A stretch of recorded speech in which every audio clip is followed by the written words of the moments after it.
गुरु ब्रह्म महिमा अलेख शरणम। महात्मा संत कवि भीम भोई भाग 2। महात्मा संत कवि भीम भोई जन्म वृत्तांत तथा व्यक्तित्व विषय रे सर्वसाधारण व्यक्ति माने जानी पारि नाहंती। 19 शताब्दीर मध्य समयर कथा। महाप्रभु जगत तारणंक अलौकिक लीला पाई महाप्रभुंक निर्देश रे प्रभुभक्त दनार भोई एवं पत्नी गुरुबारी भक्ति तथा पूर्वजन्मर तपस्या बल से गोटे पद्मवनरू पुत्र स्वरूप छोट कोमल सुंदर बालक स्वरूप स्वयं शरीर धारण करिथिबा आदिमाता भीमभोई को प्राप्त करी ताहांकु लालन पालन करिथिले।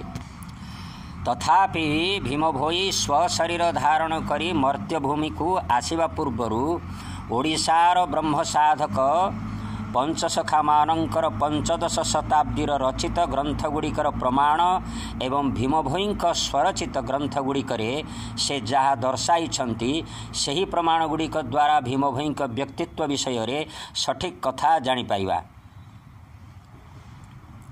महापुरुष अच्युतानंद दास कल्प संहिता नामक ग्रंथ रे भीमभोईंक जन्म प्रसंग रे अनादि ब्रह्म तांकर पुत्र निराकारंकु एहिपरि भावरे कहिथिबार वर्णना करिअछंती। भ्रमी एकांत ग्राम पुरे से जम्बू दीप धरि धीरे से नित्य राधा मध से मर्त्य होई शिव जात ताद्वारे प्रवेश बुझाई नाम अते भीम भोई। आदि संहितारे अनादि ब्रह्म आदि को एहिपरि कहिछंती। नित्य राधा महासती मर्त्य होइब उत्पत्ति पुलिंगे प्रकाशताकाय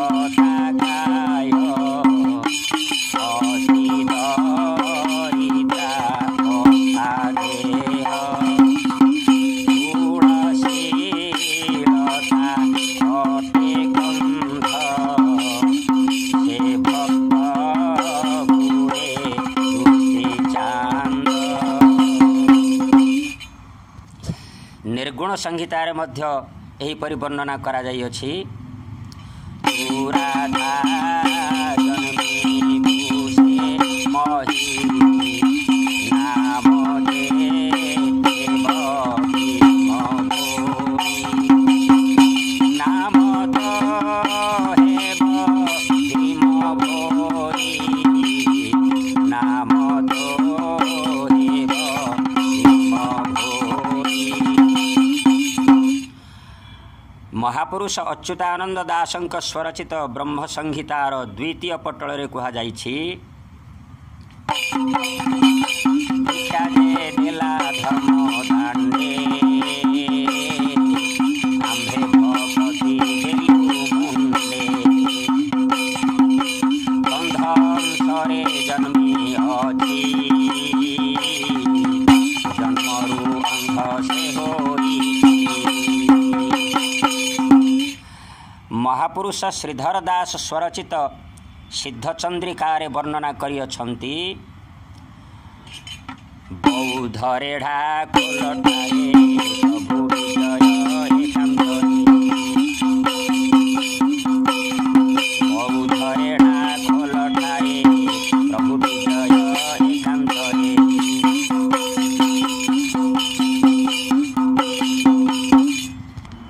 कंधंसरे जन्म होई कंधंसरे जन्म होई नित्य राधिका दिवसे कंधंसरे कंध जन्मरे जन्म होई कंधंसरे जन्म होई नित्य राधिका दिवसे। आहुरी मध्य पुलिंगे होई जीव जात जन्मरु नेत्र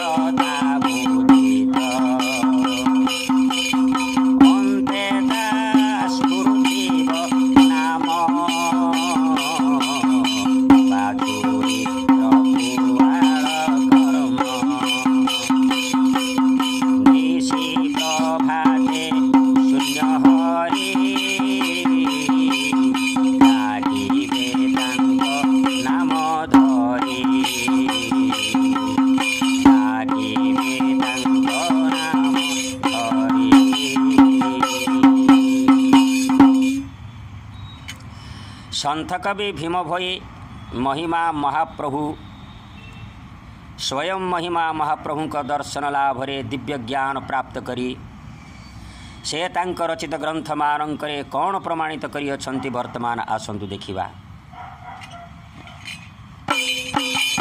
ଅଭୟ ମଣ୍ଡଳରେ ଅନାଦି ଯୋଗେଶ୍ୱର ବିଚାର କଲା ବେଳେ ମୁଁ ଶିଖା ମୋର ଆଜ୍ଞା ଦେଲେ ମୁଁ ହେବି ପ୍ରବୁଦ୍ଧ ଅବତାର ମୁହିଁ ବୋଇବି ମୋତେ ମର୍ତ୍ତ୍ୟରେ ଜାତ କର ଅନନ୍ତ କୋଟି ସାଧୁ ଚଉଷଠି ସିଦ୍ଧ ମୋର ଅଚେତା ହୋଇ ଜନ୍ମିଛନ୍ତି ଗୃହ ଭିତର ପେଟ ପାଇବୁ ଦୀକ୍ଷା ପୂଜେବୁ ଦିଗର ବସି ବର୍ଣ୍ଣେ ବିପଦ ଘୋର ବୁଧ କନ୍ଦର ଶୂନ୍ୟ ମହିମା ଧୁନି ହେବ ପ୍ରକାଶ ଶୂନ୍ୟ ମହିମା ଧୁନି ହେବ ପ୍ରକାଶ।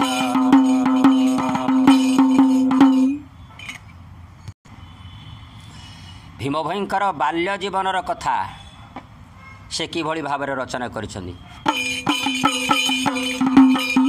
ବାଡ଼ୁ ବାଡ଼ୁ କାଳରୁ ଜାଣିଅଛି ସ୍ୱାମୀ ଏ ମୋର ଦୁର୍ଦ୍ଦଣ୍ଡ ଦୁଃଖ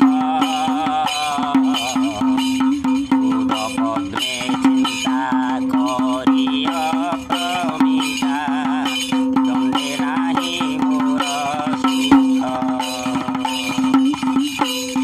ଗର୍ଭଧାରୀ ପିତା ଛାଡ଼ି ଗଲେ ମୋତେ ଜନ୍ମରୁ ନିଶାଖା ହୋଇ ସୁସ୍ଥି ଭୋଜନ ସୁଖ ଭୋଗ ବାଞ୍ଛିଲେ ତାହିଁରୁ ପାଇବି ନାହିଁ ସୁସ୍ଥେ ଲୁହ ନାହିଁ ରକ୍ତ ବହୁ ଥାଇ ମୋର ଶ୍ରୀହସ୍ତେ ଦିଅଇ ପୋଛି କେହି ନ ଜାଣନ୍ତି ଶ୍ରୀ ଗୁରୁ ଜାଣନ୍ତି ଯେତେ କଷ୍ଟ ପାଇଅଛି। ସ୍ତୁତି ଚିନ୍ତାମଣି। ପୂର୍ବଜନ୍ମର ପୁଣ୍ୟ ତପସ୍ୟା ବଳରୁ ଜ୍ଞାନ ଦୃଷ୍ଟି ଏପରି ପ୍ରକାଶ ପାଇଥିଲା ଯେ ବାଲ୍ୟକାଳରୁ ଭୀମ ଭୋଇଙ୍କ ହୃଦୟରେ ବିବେକ ଜ୍ଞାନ ଭକ୍ତି ମୈତ୍ରୀ ଓ ଦୟା ପ୍ରଭୃତି ଧର୍ମ ଜାଗରିତ ହୋଇଥିଲା। ସେ ଦିବ୍ୟ ଦୃଷ୍ଟିରେ ପ୍ରଭୁ ପରମ ବ୍ରହ୍ମ ପରମାତ୍ମାଙ୍କର ଦର୍ଶନ ଲାଭ କରିଥିବାର କଥା ତାଙ୍କ ରଚିତ ଭଜନମାନଙ୍କରୁ ମିଳିଥାଏ। ଜନ୍ମଦିନରୁ 2 ବରଷରୁ ବସିଲା କହେତୁ ବୁଦ୍ଧି ପଞ୍ଚୁମନେ ଆସି ଭେଦ ଗଲା ପଶି ଜୀବନ ହେଉଛି ଶୋଧି 4 ବରଷ ସମ୍ପୂର୍ଣ୍ଣ ସମୟରେ ଦେଖାଗଲା ଜ୍ୟେଷ୍ଠ ମାସେ ନିର୍ବେଦ କର୍ମୀ ଯୋଗୀ ପୁତ୍ର ଗୋଟିଏ ଭ୍ରମୁଥିଲେ ଗ୍ରାମ ଦେଶେ ଭ୍ରମୁଥିଲେ ଗ୍ରାମେ ଦେଶେ ପୋଷାକ ଉବିନ ଚଢ଼ାଇ ସେ ପୁଣି ଦିଶୁଥାନ୍ତି ଅପ୍ରଚ୍ଛନ୍ନ ଦିନି ପୂଜରେ ପ୍ରତ୍ୟକ୍ଷେ ଦେଖିଅଛି ଶଙ୍ଖିଲା ଶିଲା ଶଙ୍ଖ ଚକ୍ର ଚିହ୍ନ ଦିନି ପୂଜରେ ପ୍ରତ୍ୟକ୍ଷେ ଦେଖିଅଛି ଶିଲା ଶଙ୍ଖ ଚକ୍ର ଚିହ୍ନ ଶିଲା ଶଙ୍ଖ ଚକ୍ର ଚିହ୍ନ। ସ୍ତୁତି ଚିନ୍ତାମଣି। ମହାତ୍ମା ଭୀମ ଭୋଇ ପ୍ରଭୁଙ୍କୁ ଜ୍ଞାନ ନେତ୍ରରେ ଦର୍ଶନ କରିଥିବା ଅନେକ ସୂଚନା ସ୍ୱରଚିତ ଭଜନଗୁଡ଼ିକର କିଛି ପଂକ୍ତିରେ ମଧ୍ୟ ଦେଖିବାକୁ ମିଳେ। ବିଜୟ ଶ୍ରୀ ଗୁରୁ ପବନା ମନ୍ଦିରୁ ଶୁନେ ଜବାନା ପ୍ରକାଶ ଜ୍ଞାନରେ ଦେଖି ଉଠିଲେ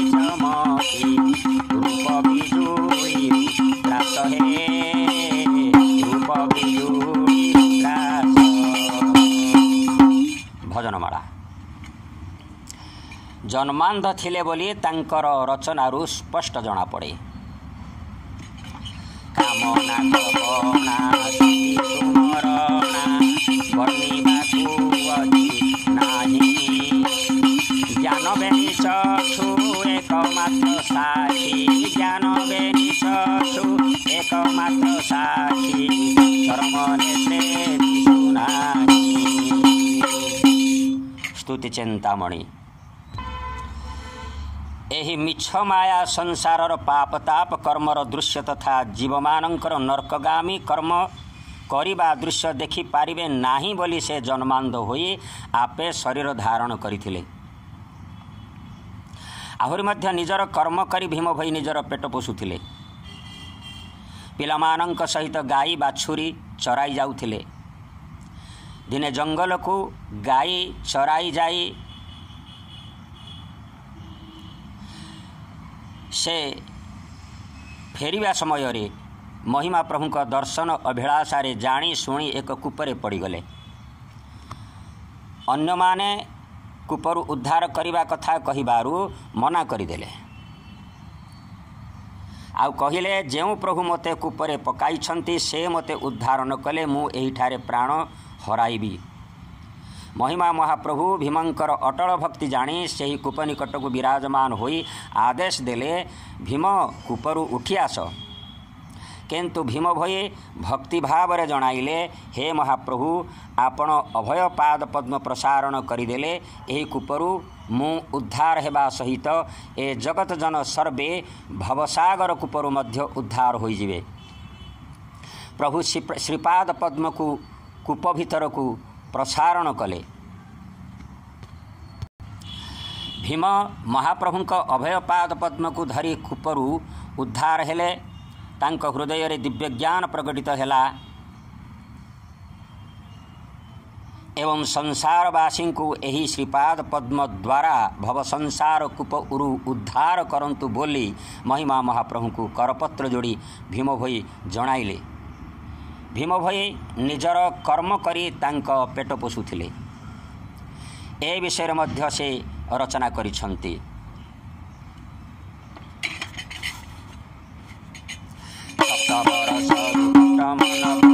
समय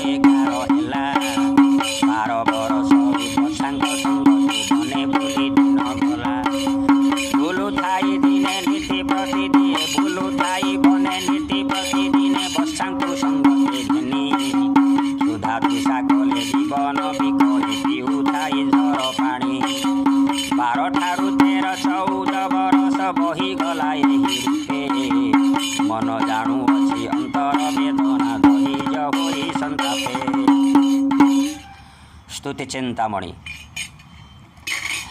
एक साधारण अंध कंध अलोड़ा भीम भई जगतमाता स्वरूप रे पुरुष रूप जगतमाता ही पुरुष रूप धारण करी एही लीलारे जगतवासी को यही शिक्षा प्रदान करियछंती कि गृह परिवार धनरत्न जमीबाड़ी नथिले कौन हेबो। जथालाभ संतोष पूर्वक एक अद्वितीय ब्रह्मरे आत्मा तथा सबकिछि समर्पण करी निज कर्म निष्काम रे संपादन पूर्वक नित्य निरंतर ब्रह्मस्मरण चिंतन करिबा हेउछि प्रतिमानवर मुख्य ध्येय। से एहीपरि साधना निजे करी समस्तंकु प्रवर्ताउथिले। कारण समस्त प्राणी सुखी रहिबा पई एहा तांकर लीला थिला। से 64 सिद्ध बाबा मानंकु निजर गणंक समेत अष्टभुजाधारी जगदम्बा रूप धारण करी दर्शन मध्य देइथिले। तथापि महिमा धर्म निष्काम धर्म हेतु महिमा महाप्रभु के निर्देश मते भीम भई महाप्रभु का अलौकिक लीला स्थान मानंकु तथा महिमा धर्मर मुख्य धाम महिमा गादी को कदापि जाई नाहांती। से केवल महाप्रभु का निर्देश मते दिव्य ज्ञान प्राप्त द्वारा ओडिया पद्य रे दर्शन तत्वर रचना एवं निजर साधना करी जगतवासी को शिक्षा प्रदान तथा सुरक्षित करि पारिछंती। एवं ओडिया साहित्यर समृद्ध मध्य करि पारिछन्ति। आउ मध्य भीम भोई जन्मांध थिले बोली तांकर रचित भजनरु प्रकाश किरण न थाई पड़ुछि तेज आद्य न जानी बोलंती समसे भज एक कोटि पाद को दुई पाद विराज बहुर छड़ पुत सासु मूलरु बांध सासु मूलरु बांध सासु मूलरु बांध भणिले भीम कंद मु पापी जन्म अंध भाग्य थिले धरिथिबि श्री गुरु पाद भाग्य थिले धरिथिबि श्री गुरु पाद। ओडिशार वैष्णव कवि स्वरचित कल्प संहितारे भीम भोईंक जन्मांध एवं दिव्य वर प्राप्त विषय रे निम्नोक्त पंक्ति गुड़िकरे प्रकाश करथिले। से किभଳି प्रकाश करथिले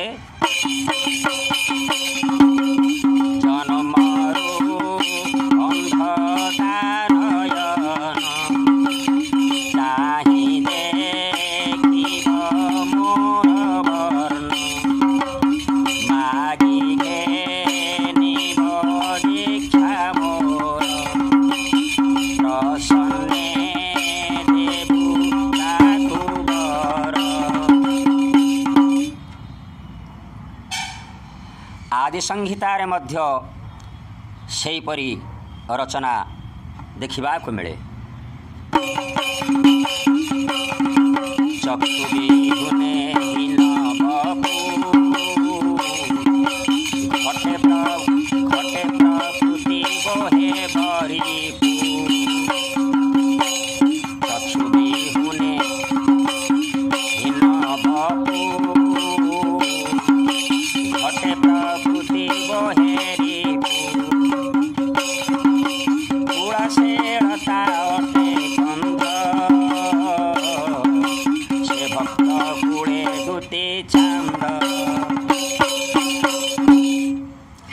श्रीधरदासंक रचित सिद्धि चंद्रिकार मध्य वर्णित अछि जन्मरु अंध थिला होई नेत्र फिटिला प्रभु जानी जन्मरु अंध थिला होई नेत्र फिटिला प्रभु जानी। अतः महात्मा भीम भोई नित्य स्थलर राधा माता जगदंबिका बोली सिद्ध महापुरुष माने सिद्धांत करी बहुपूर्वरु कही अछंती। श्रीजुक्त चित्तरंजन दास बाबूंक ओडिशा रे महिमा धर्म नामक पुस्तकरू संपूर्ण रूपे जना पड़े जे भीम भोई जन्मांध स्वरूप तांकर श्री गुरुदेव श्री गुरु महिमा गोसाई सुकृपारू भीम भोईर ग्रंथावली लिपिबद्ध करि जाइछन्ति। पूर्वतन अध्यापक श्रीजुक्त आर्तवल्लभ महांती स्तुति चिंतामणिर मुखबंधरे भीम भोई जन्मांध भाव रे जन्म ग्रहण करी श्री गुरु महिमा स्वामी ठारू दिव्य ज्ञान नेत्र प्राप्त करथिले तथा दीक्षित होइथिले जद्वारा स्तुति चिंतामणि आदि ग्रंथमान रचना करथिले। एहा परे आमे तृतीय भाग श्रवण करिबा। एही परवर्ती विषय परे तृतीय भाग श्रवण करी संपूर्ण विषय को जानी परिबा। गुरु ब्रह्म महिमा अलेख शरणम परम ब्रह्म महिमा अलेख शरणम सच्चिदानंद ब्रह्म महिमा अलेख शरणम।